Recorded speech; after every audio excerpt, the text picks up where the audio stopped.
نبی کے صحابہ کا رتبہ بڑا ہے، ہر ایک ان میں ہادی، ہر ایک رہنما ہے۔ نبی کے صحابہ کا والصلاة والسلام علی من لا نبی بعد۔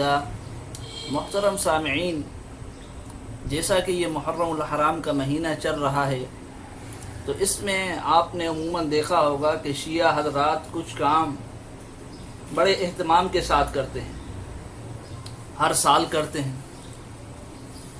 انہی کے متعلق آپ کے سامنے کچھ سوال رکھنے ہیں اور کچھ حوالے رکھنے ہیں۔ مثلاً ہمارا پہلا سوال شیعہ حضرات سے یہ ہے کہ شیعہ حضرات جو ہر سال اہتمام کے ساتھ محرم الحرام کے ان 10 دنوں کے اندر ماتم کرتے ہیں، جلوس نکالتے ہیں، تعزیہ اور تابوت نکالتے ہیں اور اسی طریقے سے گھوڑے نکالتے ہیں اور نوحے پڑھتے ہیں، تو یہ جتنے بھی کام شیعہ حضرات اہتمام کے ساتھ کرتے ہیں حضرت حسین رضی اللہ تعالیٰ عنہ کی شہادت کی یاد میں، تو کیا یہ اہل بیت کی تعلیم ہے؟ کیا اماموں نے جو 12 ائمہ ہیں ان چیزوں کی، ان کاموں کی تعلیم دی ہے؟ یہ ہمارا سوال ہے شیعہ حضرات سے کہ کیا حضرت زین العابدین رحمۃ اللہ علیہ جو کربلا میں بچ گئے تھے، کیا وہ کربلا کے بعد ہر سال محرم میں ان 10 دنوں میں خصوصی اہتمام کے ساتھ ماتم بھی کرتے ہوں، جلوس بھی نکالتے ہوں، نوحے اور تعزیہ اور تابوت بھی نکالتے ہوں اور گھوڑے بھی نکالتے ہوں؟ کیا یہ سب کام حضرت زین العابدین رحمۃ اللہ علیہ نے کیے؟ کیا اسی طریقے سے حضرت حسین رضی اللہ تعالیٰ عنہ نے اپنی شہادت سے پہلے ان کاموں کی وصیت اور تلقین کی؟ یہ ہمیں ثبوت شیعہ حضرات صحیح سند کے ساتھ اہل بیت سے دے دیں یا اپنے ان 12 اماموں سے دے دیں۔ جبکہ سامعین، میں آپ کو یہاں یہ بتاتا چلوں کہ اس کے برعکس معاملہ یہ ہے، یہ آپ کے سامنے کتاب ہے جلاء العیون شیعہ حضرات کی، علامہ باقر مجلسی کی۔ وہ اس میں حضرت حسین رضی اللہ تعالیٰ عنہ کی وصیت لکھتے ہیں جو انہوں نے اپنی بہن سے کی تھی۔ آپ یہ پڑھ سکتے ہیں، وہ لکھتے ہیں کہ اسی طرح بہت مواعظ اپنی خواہر سے بیان کر کے وصیت کی اور کہا کہ اے خواہر گرامی، تم کو میں قسم دیتا ہوں کہ میں جب شہید ہو کر بعالم بقا رحلت کروں، گریبان چاک نہ کرنا اور منہ نہ نوچنا، واویلا نہ کہنا۔ تو اب سامعین، اس حوالے پر آپ تھوڑا سا غور کر لیں کہ حضرت حسین تو قسم دے رہے ہیں کہ یہ کام مت کرنا، گریبان چاک مت کرنا اور جو ہے واویلا مت کرنا، منہ مت نوچنا۔ یہی کام ماتم میں بھی ہوتے ہیں، یہی کام ماتم اور مجلسوں میں بھی ہوتے ہیں، جلوسوں کے اندر بھی ہوتے ہیں۔ تو حضرت حسین تو قسم دے کر ان کاموں سے منع کر رہے ہیں، اور شیعہ حضرات ہر سال محرم کے ان 10 دنوں کے اندر خصوصی اہتمام کے ساتھ یہ کچھ کر رہے ہیں۔ تو یہ مخالفت حضرت حسین رضی اللہ تعالی عنہ کی وصیت کی کیوں کی جاتی ہے؟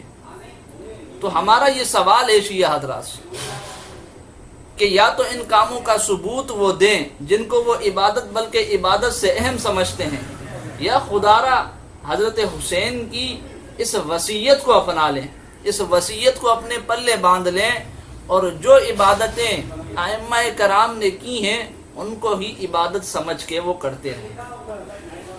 اگر تو شیعہ حضرات کہتے ہیں کہ نہیں، یہ جو کام شیعہ حضرات کرتے ہیں خصوصی اہتمام کے ساتھ ان کا ثبوت ملتا ہے، تو ٹھیک ہے، برائے مہربانی آپ وہ ثبوت دے دیں، صحیح سند کے ساتھ ان کاموں کو آپ اہل بیت کی تعلیم سے ثابت کریں، اسی طریقے سے اماموں کی تعلیم سے ثابت کریں کہ انہوں نے ان کاموں کی تعلیم اور تلقین کی ہو۔ یہ ہمارا پہلا سوال ہے سامعین۔ دوسرا سوال ہمارا شیعہ حضرات سے یہ ہے کہ نبی علیہ الصلوۃ والسلام کے چاچا حضرت حمزہ رضی اللہ تعالی عنہ اسلام کے لیے شہید ہوتے ہیں۔ نبی علیہ الصلوۃ والسلام نے اور حضرت علی رضی اللہ تعالیٰ عنہ نے ہر سال خصوصی اہتمام کے ساتھ کیا ان کا ماتم کیا؟ کیا ان کے لیے نوحے پڑھے، کیا تازی اور تابوت نکالے گئے، کیا گھوڑے جو ہے وہ نکالے گئے، کیا جلوس نکالے گئے؟ آخر کیوں نہیں نکالے نبی علیہ الصلوۃ والسلام اور حضرت علی رضی اللہ تعالیٰ عنہ نے حضرت حمزہ کے لیے؟ اسی طریقے سے حضرت علی رضی اللہ تعالیٰ عنہ کے بھائی حضرت جعفر بن طیار رضی اللہ تعالیٰ عنہ اسلام کے لیے شہید ہوتے ہیں، اسلام کے لیے۔